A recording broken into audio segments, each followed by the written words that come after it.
Si Dr. Kate Howard, Catherine Howard. Napakagaling na OB-GYN na I'm sure napapanood yung mga YouTube niya. Pag-uusapan natin ngayon ang tungkol naman sa buntis, hindi mabuntis, yung mga gusto magbuntis. Dr. Kate, kamusta? Kung pag-uusapan po natin Yes. marami rin po kasi yung dumadating sa clinic, no? And marami tayong nababasang comments na yung pagiging gustong magbuntis or na di mabuntis. Keeping, ano pa rin po ang pinaka-step one dyan is really keeping healthy, proper diet and exercise. Stress, mahirap nang bawasan. Definitely, hindi lang ang babae ang pwedeng maging may problema. Ang kailangan rin natin ipa-check up or minsan nakakalimutan ng ibang doktor na ang lalaki din ay kailangan ipa-check yung semen analysis. Ang gustong-gusto ko po kay Dr. Kate, talagang sobra siyang concerned dun sa pasyente. Kaya kinukwento mo kanina na gusto mong talagang matagal yung pagtingin sa pasyente. Opo. Tsaka nakakagulat, ang dami nagpo-post sa account ni Dr. Kate, yung mga napanganak mo, di ba? Opo. Tuwan-tuwa sila, ang daming Patients ko. sinusulat sa'yo, ginagawa ka bang ninang. So, anong, parang family mo na sila, anong secret mo? Bakit parang pinagkakaguluhan ka ng mga Wow, ang buntis? sarap naman pakinggan yan, pinagkakaguluhan. Yes. Oo, pinagkakaguluhan ka talaga. Dok, para kasi ang feeling ko kasi sa pasyente na pamilya ko sila. Being single, wala rin naman akong anak. Parang I love them as my family rin. May mga naging pasyente ako na naging problematic yung labor and delivery.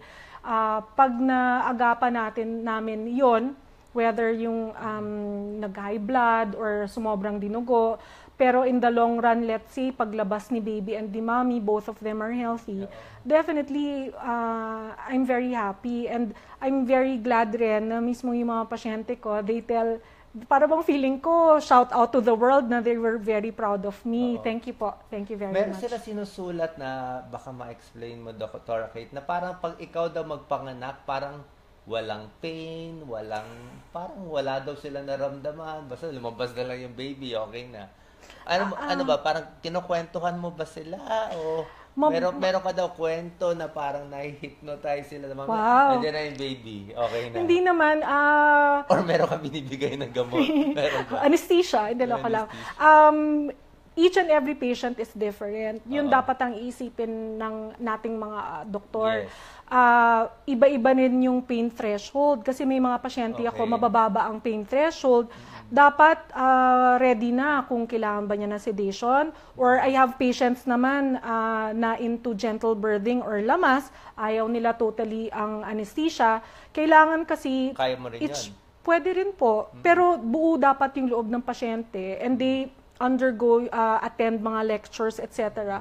para ma-absorb nila kung hanggang saan yung kakayahan nila. Hindi yung iba, gusto nila sabay pareho. Pwedeng gentle birthing, lamas, pero pag hindi nila nakayanan, as long as ready si anesthesiologist dyan, I think ang pinaka nagustuhan ko lang with my practice and how I do things, Dok, mabantay ako. Para bang once admitted si patient, gusto ko nakatabi ako kasi pansin ko, I have patients na nabawasan yung sakit nila nung nandun ako sa tabi nila. Parang Mawala talaga yung pain mo pagkatabi mo yung ganito ka bait, kagandang doktora. Salamat Ibang klase. po. Tsaka, siguro si-share ko na rin. Marami na ako nag-guest na doktor pero ito si Dr. Kate, kung mapapansin nyo, parang iba siya Hindi siya may parang doktora na parang mabait na, parang iba yung aura mo Na nafe-feel niya ng mga nakikinig na yung concern mo, parang kakaiba. Kakaiba yung concern mo than the usual. Kaya nakita mo, million yung mga views mo dun sa YouTube. So, nakaka-connect thank ka you. at tuwan-tuwa nga tayo. So, meron ka pang mga technique sa mga alam ko, meron ka pang cervical stripping. Ano ba yung sinasabi mo? Yeah, oo. May, yung aking, si Sheena, hello.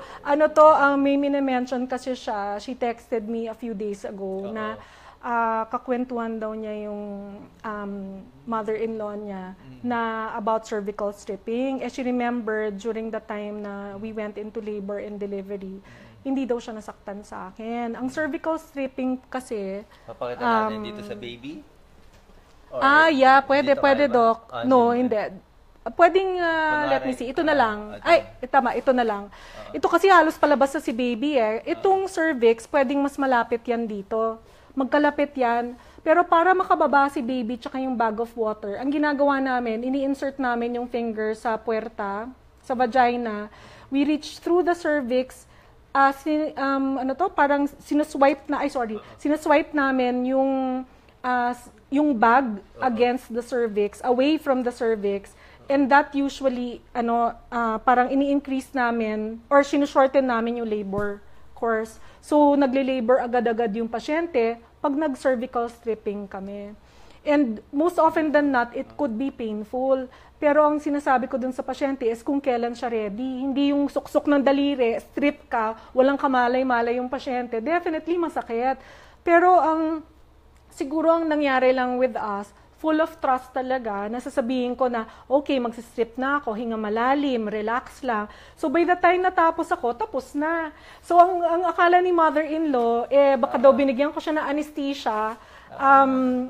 Binigyan ko daw siya ng anesthesia kung bakit daw hindi masakit. It could be painful.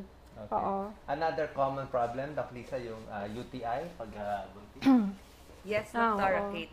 Maraming mga buntis na sasabihan, paulit-ulit na UTI. Ano ba ang naging problema sa kanila? Opo.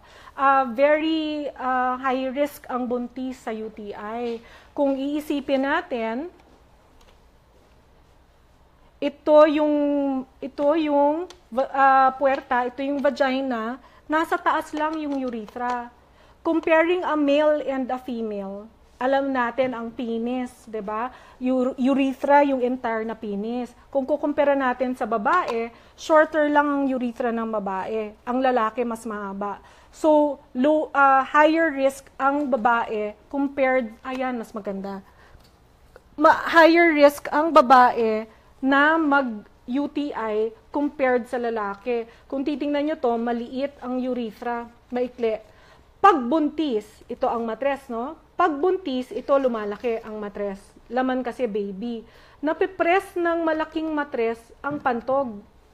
Pag napress niya ang pantog, wiwi ka ng wiwi. Pag napress niya ang pantog, umiikli ang urethra, yung daanan ng wiwi, umiikli. Syempre, itong labasan, may mga bacteria dyan na pwedeng pumasok. Okay. So, ano yung mga pwede pang gawin ng mga buntis na baka naman lab error, tapos pwede ba silang uminom ng antibiotics, buntis sila? Kung kinakailangan talaga na uminom ng antibiotic, ang doktor naman pwede kayo bigyan ng tamang antibiotic. Sa practice ko, I hate giving antibiotics, doktora, as much as possible. So, parang ginagawa ko, I make sure kung kailangan talaga ng pasyente. Regarding lab error, totoo yan. Minsan kasi, sasabihan lang ng doktor na, okay, pa-urinalysis ka, pagdating doon, may UTI, bigay ka agad na antibiotic, walang tanong-tanungan. May tinatawag kami na asymptomatic bacteriuria, meaning, may bacteria na lalabas sa urinalysis, pero walang simptomas. Pwede din yon, kailangan namin din yon gamutin. Pero, inaalam muna natin yung tamang pagkuha ng wiwi para ibigay sa laboratorio. Ang kailangan nyo lang gawin is, ito ulit yung labia, 'di ba? Maghuhugas muna. Huhugasan muna in between ng labia yung syempre, mga discharge doktora, no? Yung mga moist dyan, tsaka pawis, no? Hugasan mo kahit tubig. Pero, pag mag-uwiwi ka na, bubuksan mo to. Yung labia, bubuksan mo, para pag wiwi mo, yung mismong wiwi na lalabas, hindi dapat didikit sa daliri mo o sa labia. Ang mangyari doon, bawas yung mga bacteria or skin cells na tinatawag, na talagang purely, kung may UTI ka, lalabas talaga yung pus cells mataas. Pero more often than not, doktora, nagne-negative ako sa urinalysis pag yun yung ginagawa ko. Tapos syempre, yung tinatawag namin na pagkuha ng wiwi, midstream catch, dapat yung unang wiwi, hindi mo huhulihin, yung kaligatnaan ang kukunin at ilalagay dun sa lalagyan. Sasahurin. So, yung gitna ang isasahod, Opo. ang tamang pag-collect. Opo. May kaugnayan din ba ang dami ng iniinom na tubig? Baka iba gawin, ay iinom na lang ako ng tubig bago ko mag-urinalysis. Kung talaga bang may infection kahit napadami. Yes. Opo. Kasi minsan, dumadating sa amin, wala pang mawiwi. Ang ginagawa ko is pinapainom ko lang din ng tubig eh. And then, they send for urinalysis once mawiwi sila. It's proper, pagsahod ng wiwi for urinalysis. Sa mga buntis, pwede ba silang magdami rin ng tubig na iniinom habang buntis? Yes, doktora, definitely. Ang pagbuntis naman kasi, increasing fluid intake important kasi syempre sa weather natin, being pregnant, ang taas na ng heat mo sa body. Oo, heat mo sa body. So, kailangan pa rin proper hydration. And syempre, dahil increase ka rin sa risk for UTI, increasing fluid intake, mas mabuti sa'yo para hindi ka mag-UTI. Pero naman, regarding limitation ng fluids, ang pinaka-importante lang naman dyan is kung may kidney problem eh. Kung wala naman, increasing fluid intake tayo. Kasi syempre, lessen din yung food intake. Okay. Isang topic, Dr. Kate, na gustong-gusto ng mga tinatanong sa atin eh. Merong mga edad, let's say 30 above, na gusto magbuntis, 35 above, gusto magbuntis. Ano bang mga tips mo doon? Iba bang tips sa older women na gusto magbuntis or younger? Siguro, Doc, 30s to 40s.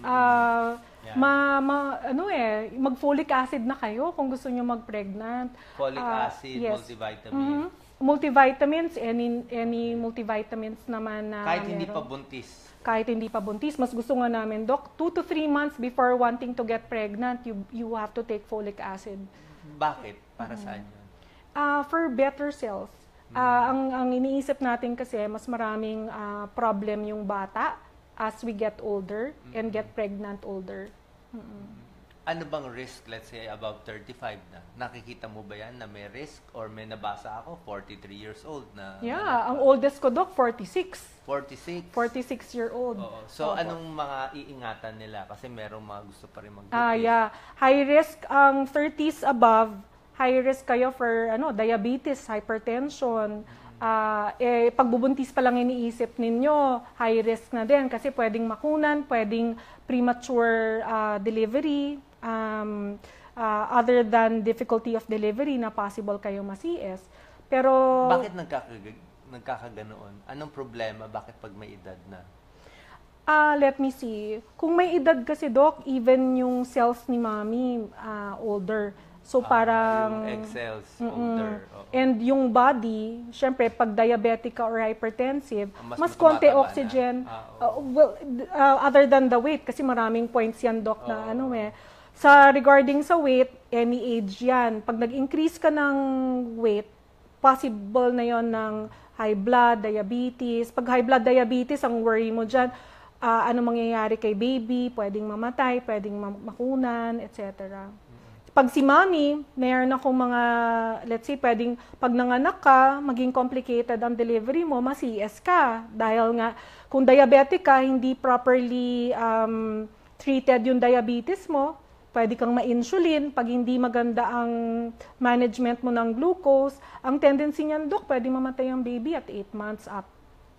Bakit? Kulang ng oxygen. So, palagay natin, magko-consult ang isang mommy sa'yo o yung gusto magbuntis. Let's say, edad 40 na siya, gusto pa niya magbuntis. Ano papayo mo sa kanya? Gustong-gusto niya. Gusto niya boy na bata at age 40. Let's say, nakikinig. Ang hirap niyan, Doc. Kaya mo yan. At 40, ang masasabi ko lang siguro, parang, I'll probably do mga lab test kagad sa kanya. Magbibigay kami multivitamins and folic acid. I'll do blood test, alamin ko at this point ba diabetic ka na, magpapa-HbA1c, fasting blood sugar, nagpapatest rin ako, Dok, ng thyroid. Kasi minsan thyroid problem, hormonal imbalance rin yan, baka yun yung cause kung ba't di ka nagbubuntis. Minsan, yung anong tawag dito, pag napatest yan, minsan gagawin ko, pa-semen analysis na rin si husband. Yung lalaki. Opo. Oo. Kasi hindi ibig sabihin na 40 siya, pwede rin siyang magbuntis agad. Ang youngest husband ng pasyente ko, Doc, na low count, 26. Pero 2 na anak ngayon. So, 26 years old, pwede rin ma-low sperm count eh. Yes. Pero ang oldest husband ng pasyente ko na nakabuntis pa kami, 56. So, wala rin naman dun sa edad, pero definitely kailangan talaga ng semen analysis. So, para sa iyo okay lang sa kanila magbuntis, basta i-check lang natin to lahat. Yes. Pero as a general OB kasi ako, pag 38 up, ang recommendation namin, Doc, is specialist na. Pupunta kayo sa infertility doctor. 38 up. Opo. Nagre-recommend naman po kami ng mga infertility doctor. Bibigyan namin kayo ng reseta para alam ng doktor na galing kayo sa amin, ano mga nakita namin problema, kung ba't di kayo magbuntis. Ang napapansin ko lang, may nabasa rin akong comments, huwag kayo maghintay na masyado matagal, na 7 to 10 years na doktora, na hindi pa nagbubuntis. Ilang years maghihintay na bago mo masabi na hirap na magbuntis? Nice question. 1 year. Pero dapat magkasama kayo, hindi OFW. Pag OFW, pag alam mong darating pa lang si husband, ang sinasabi ko, Doc, sa patients ko, lalo na may mga OFW na husband, 2 to 3 months bago dumating si husband, pumunta ka na sa OB. Bakit? Ano ba problema mo? Baka polycystic ka. Para man lang pagdating ni husband, magawa ng paraan ni OB na nangingitlog ka na, kung 1 month lang si husband dito, at least man lang makadalawa kang ovulation. Makatry kami twice. Kasi one ovulation lang in a cycle. Yung sa ibang hindi nakakaintindi, yung babae may ovulation, dapat itatapat yung pagtatalik sa ovulation para makabuo ng baby. Opo. One ang babae ang kailangan mo malaman is kung nangingitlog ka. Nalalaman yun kasi is kung magpa-check up ka, dapat kasi ang babae, 1 beses ka lang nangingitlog in a month.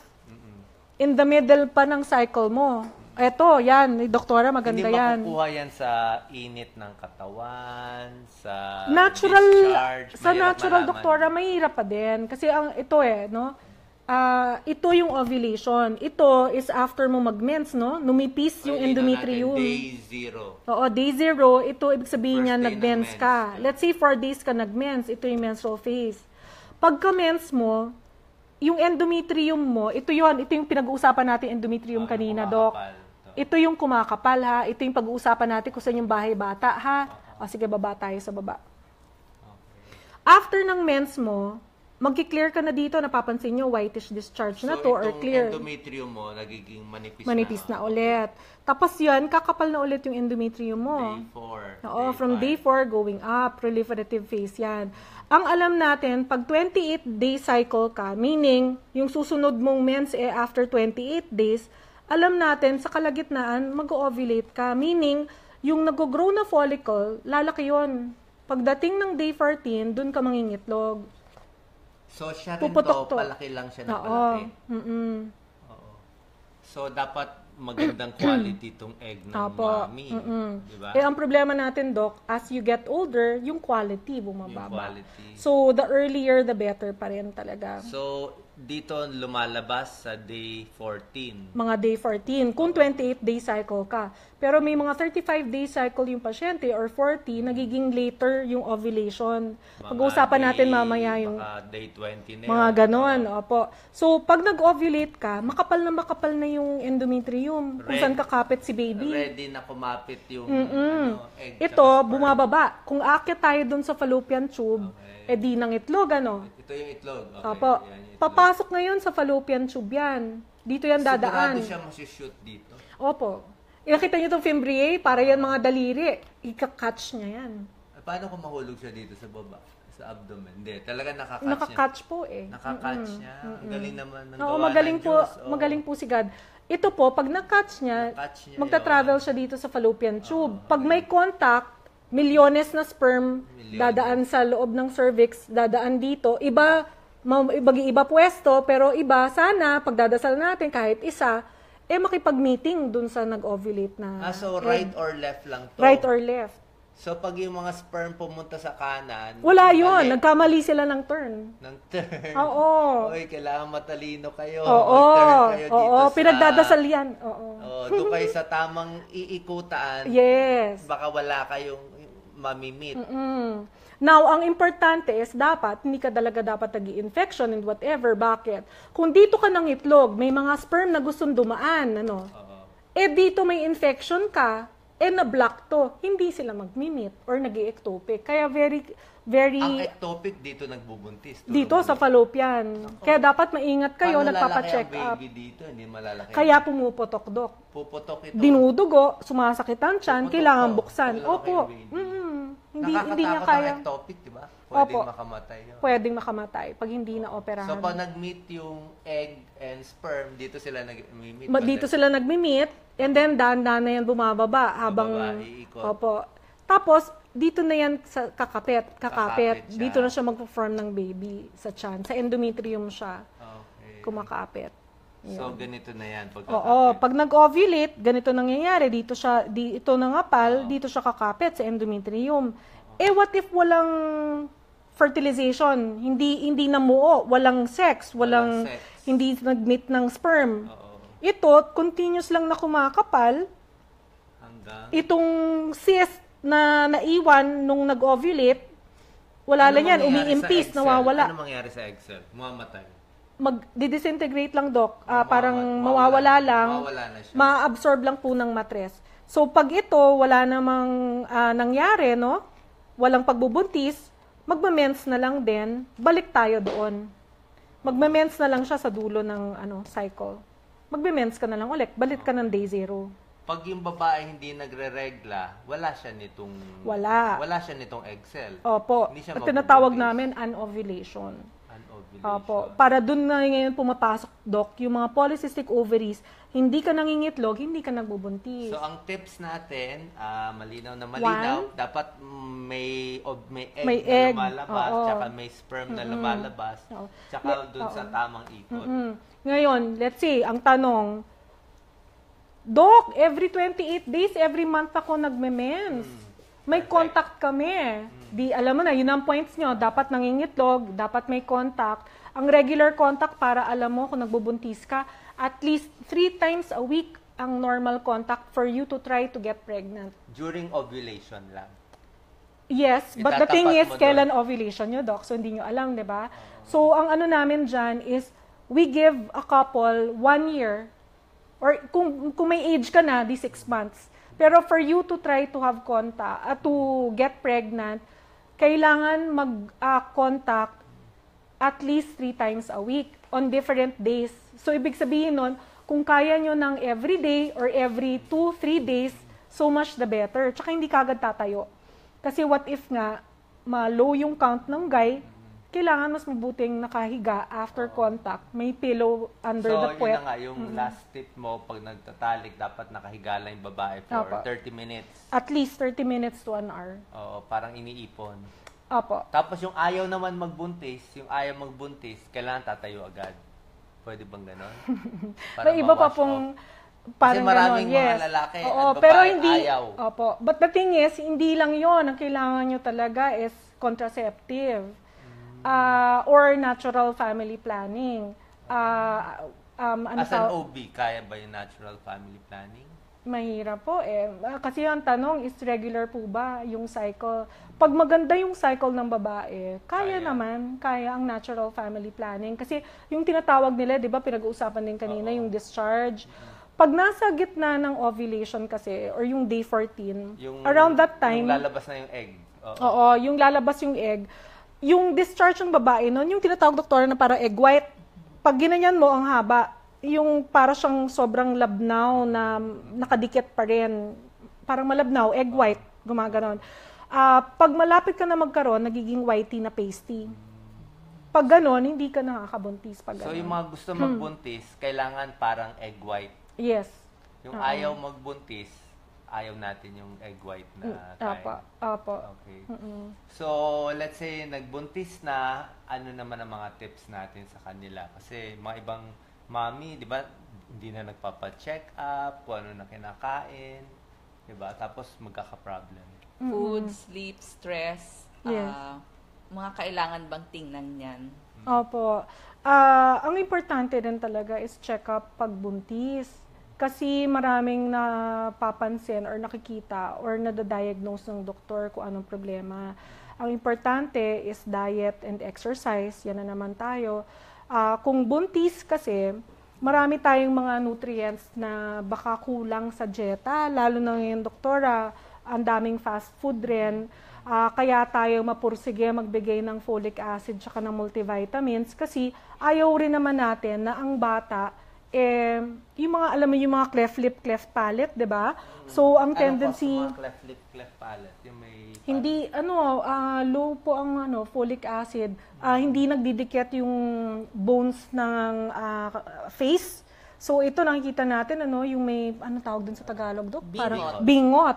So, bumubuka to, so kailangan pang tahiin yon. It's because of poor nutrition. Tsaka yung iba nagkakabukol, di ba? Oo, bukol mga sa ulo, hydrocephalus, mga bukol sa puwet, may ganung mga Oo, so sa akin, Dok, kasi, yung buong neurological system natin, kung proper diet lang talaga, kung alam mong kulang ka sa diet, multivitamins and folic acid kasi that in itself nakakatulong yun yung mga bukol-bukol sa bungo, sa muka, yung mga bingot, yan. Oo. Ano pa kailangan malaman nila doon sa mga buntis na para at least ready sila sa mga test, blood test, check-up, gastos, di ba? All the way. Kailangan may OB na sila agad. O pwedeng sa center lang magpa-check tapos sa ending bahala na. Well, depende kasi rin yan, Dok, sa budget. May mga magagaling din naman tayo na mga midwife. May mga health center rin naman. So, talagang depende yan talaga sa budget. Ang kailangan lang kasi is natitingnan kung midwife, natitingnan nila, alam nila yung mga proper nutrition din. Yung mga midwife natin dyan or yung mga tao natin sa health center, yung pag-aalaga, may mga libro yan.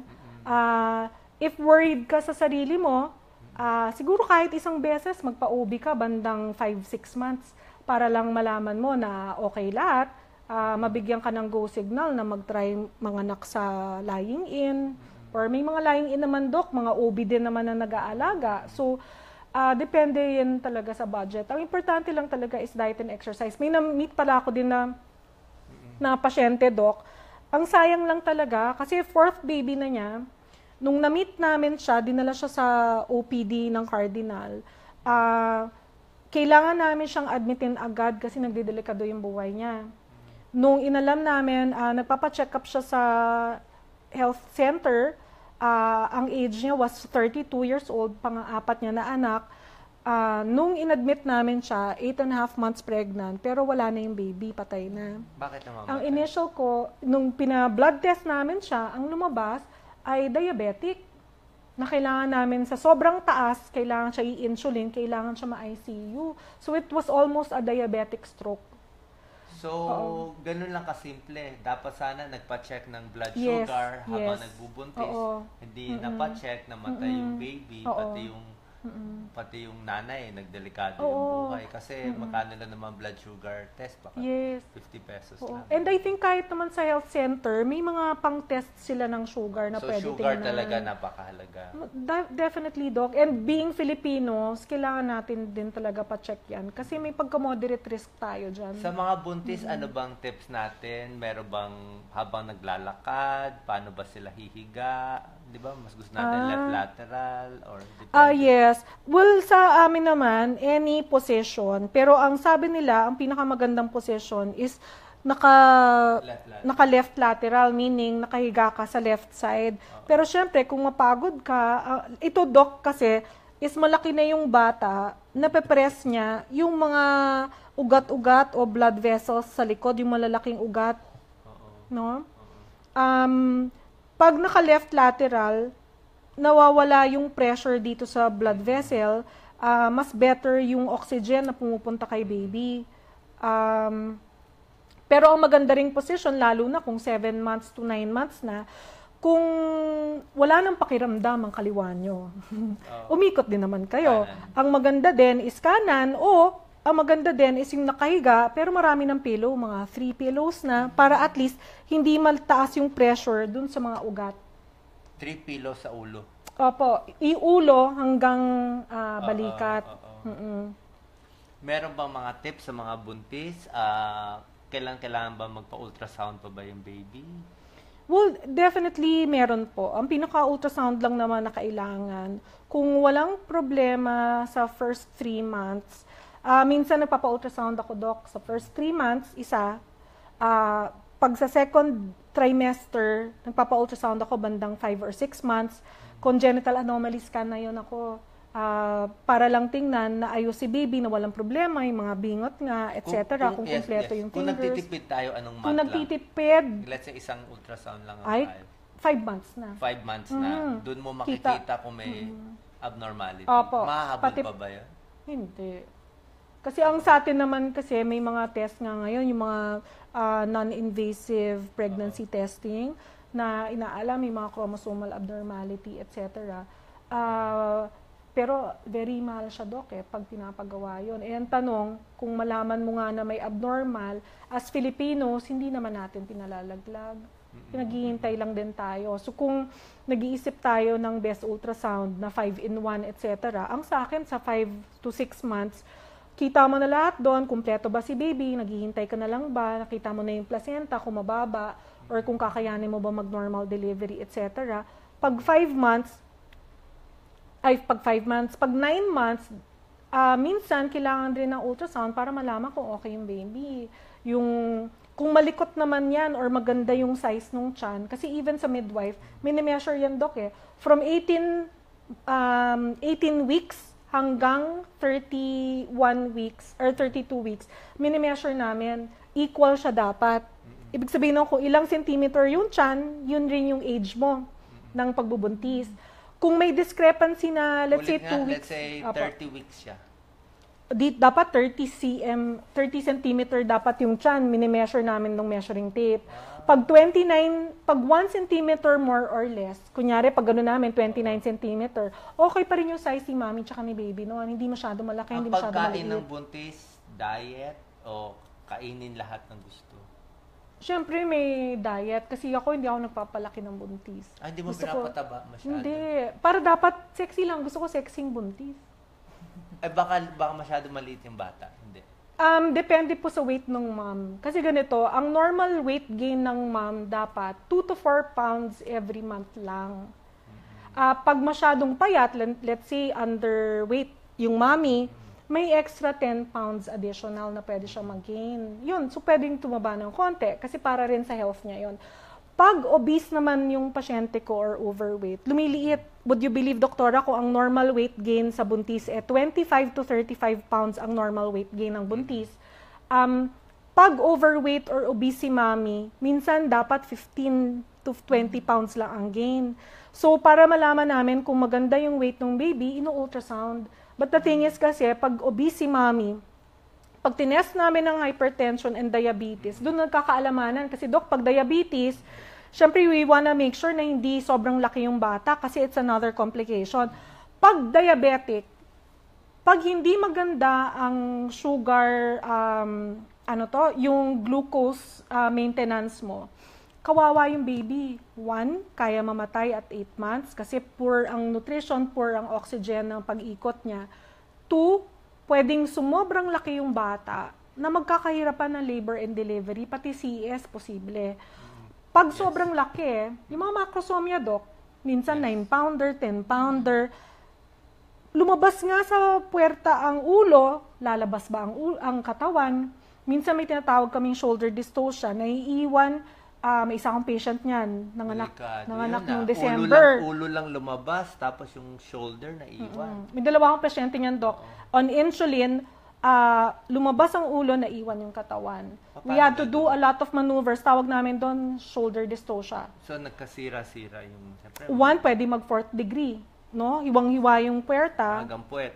Opo, hanggang puwet. Mahilig naman ako mag-repair. So, okay lang ako doon. Ang problema nun is yung health ng baby. Pag hindi ka particular sa sugar, the possibility na magka-problema yung baby. Siguro, final tips or yung kailan nagsi-CS, kailan normal delivery? di ba? Regarding CS and delivery, Kailan kailangan mag-CS? Siyempre, pinagtitiwala yun sa doktor mag-decide. Opo. Ako, as much as possible, gusto ko talaga normal delivery. Pero pag kinakailangan, hindi ako nagpa-promise na mano-normal ko at the very end eh. Kasi nagkakaalaman na lang, pag nagle-labor tayo, kasi ganito eh, pag maganda ang dilation or yung pagbukas ng cervix, pag ito maganda position niya eh. Ito ang ganda ng dilation niya, siguro mga 8 cm na to, Doc.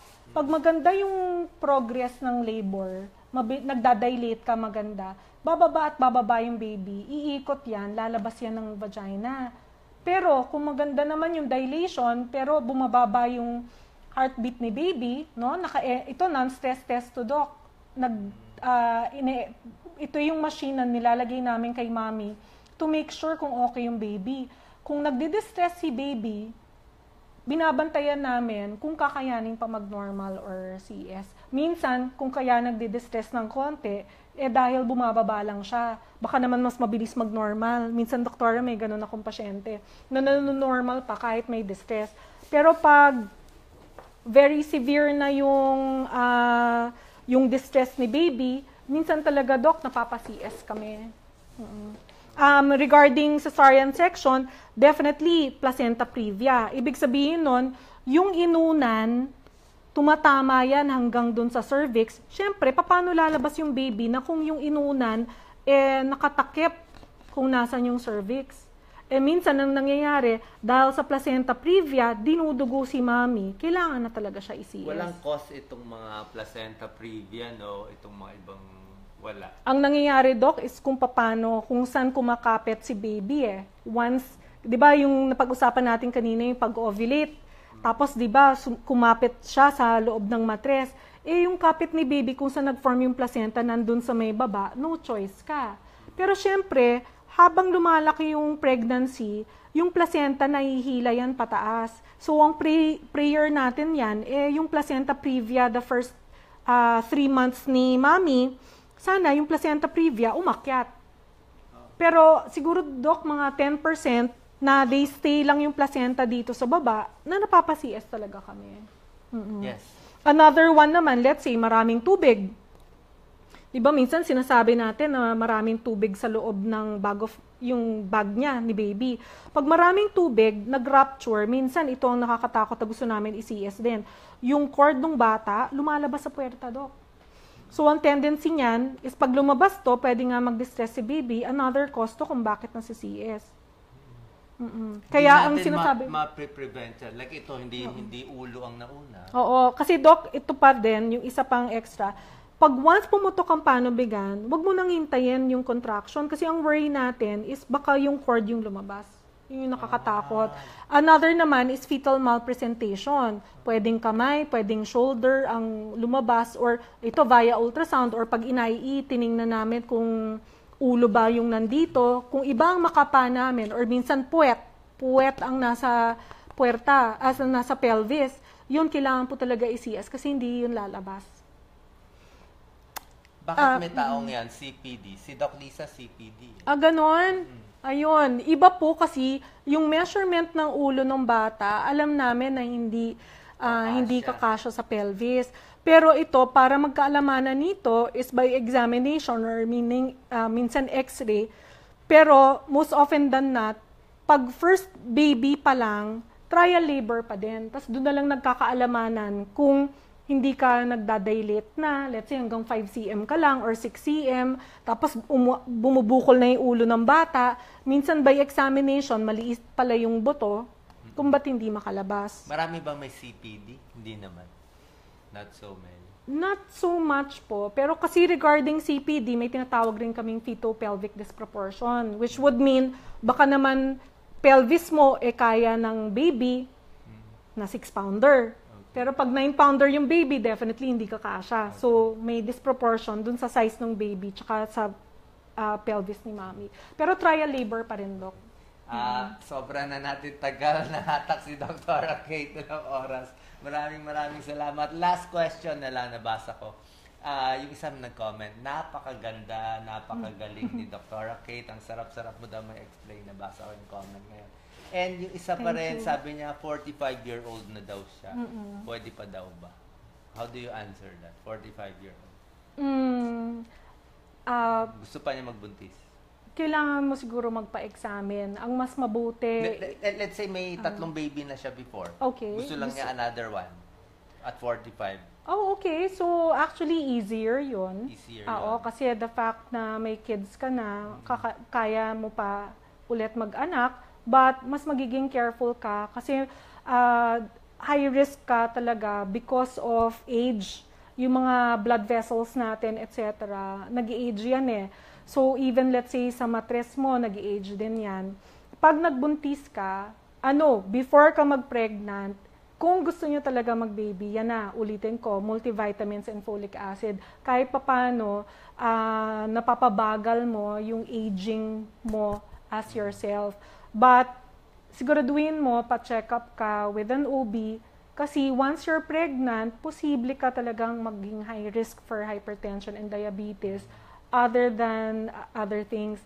And be very particular sa check-ups mo kasi kung wala kang hypertension or diabetes, but because you're 45, posible ka posibleng makunan, posibleng mag-premature delivery, mapaanak ka ng masyadong maaga, or pag nag-deliver ka, high risk ka na duguin, yung uterine atony, hindi naninigas na yung matres mo after mo manganak, na posibleng matanggalan ka ng matres later. Hindi kita tinatakot, pero those are possibilities. So, pag nagkaroon ako ng mga 40s pag na ready pasyente... ready siya sa risk, okay lang? Oo. Pero syempre, ready ka din na posibleng may problema din yung baby. Hindi natin matatanggal yung mga Down syndrome, mga chromosomal abnormalities, nandun yon. Pero may mga pasyente ako malalakas yung loob, bantay-bantayan lang. I'm happy to say so far sa practice ko, I've never had naman a problematic baby. Wala pa naman so far. Final words, Dr. Kate, sa libo-libong nanonood sa'yo. Oo. Ang pinaka-importante... Ang dami nag-comment sa'yo, 1,000 dun sa picture mo. Thank you very much. Ang pinaka-importante lang na napansin niyo po siguro sa pag-uusap namin nila Doc Willie and Doc Lisa, na very particular talaga sa diet and exercise. Hindi natin mamaliitin ang mga may weight problem or kulang sa weight. Hindi rin natin mamaliitin ang pagpili rin ng pagkain. Yung mga junk food, di ba? Iwasan na nila. Kasi kung mapapansin ninyo, ang dami-dami pinapanood rin natin ng mga programa ni Doc. And very particular rin sila kung paano kayo magpe-prepare ng mga masusustansyang pagkain na hindi kailangan mamahalin. Ang pag-check up ng doktor, may nabasa ako recently sa States na would you believe, pag pregnant woman, although hindi ko alam kung magiging ganito rin dito, ang pag-check up sa babae, ang pinaka-importante, kung gusto nyo, let's say, sa midwife, pero naninigurado kayo, kunyari, gusto niyo mag-check up rin sa OB, pero kulang kayo sa budget. According sa US, 3 lang doc ang check up ng pregnant. First trimester, para malaman kung okay yung baby. Umabot ka ng second trimester, pagdating mo ng 5 months, at bago ka manganak para alam ng doktor kung kamusta na. 3 check-ups. Oo, 3 check-ups. As long as wala kang problema, which would mean... Yung talagang pinakamatipid na yun. Yung pinakamatipid yun, pinakamatipid, lalo na kung gusto nyong magpasilip sa OB. Pero, other than that, yung mga follow-up ninyo, you can have it done sa health center. May mga pasyente ako, doktora, doc, na minsan alam ko na kailangan nila ng tetanus toxoid, no? Yung mga tetanus vaccination natin during pregnancy. Minsan nga, pinupush ko pa sila na kung kulang yung budget, pinapa-health center ko sila, doc, para mura lang, para hindi na sa akin kukuha ng tetanus toxoid.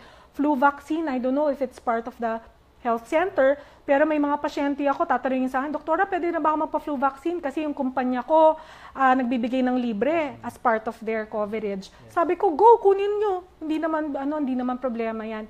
Not all the time do I give, may mga important vaccination during pregnancy, but very open naman tayo na meron namang mas mura. Kung covered ba naman kayo ng kumpanya nyo o the nearest health center, by all means, kunin ninyo. Pero ang pinaka-importante, na pag-usapan na natin, dieta. Ang exercise, hindi kailangan maghanap ng gym.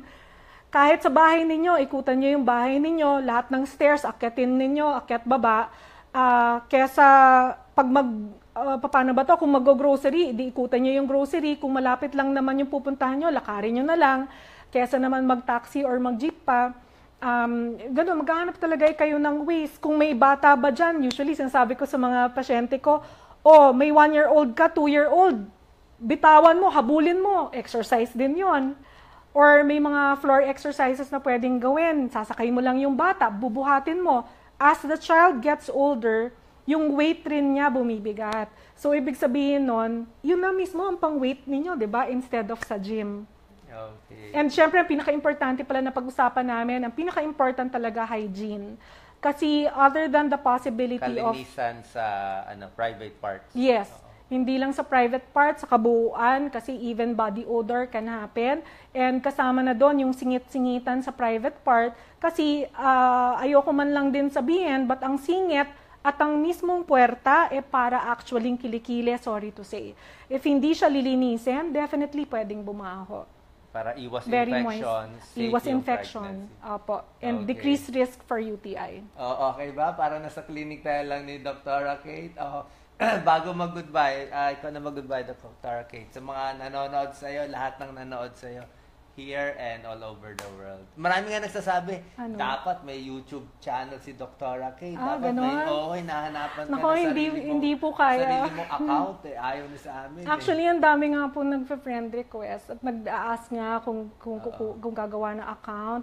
Baka hindi na talaga Dr. kaya. Hindi, kung ano na lang, andito naman sa atin. Pwede. Diba? Sama na lang kayo. Para makita ko naman sila, Dr. Baby. Okay. Thank you very much. Thank you very much po. Take care. Thank you.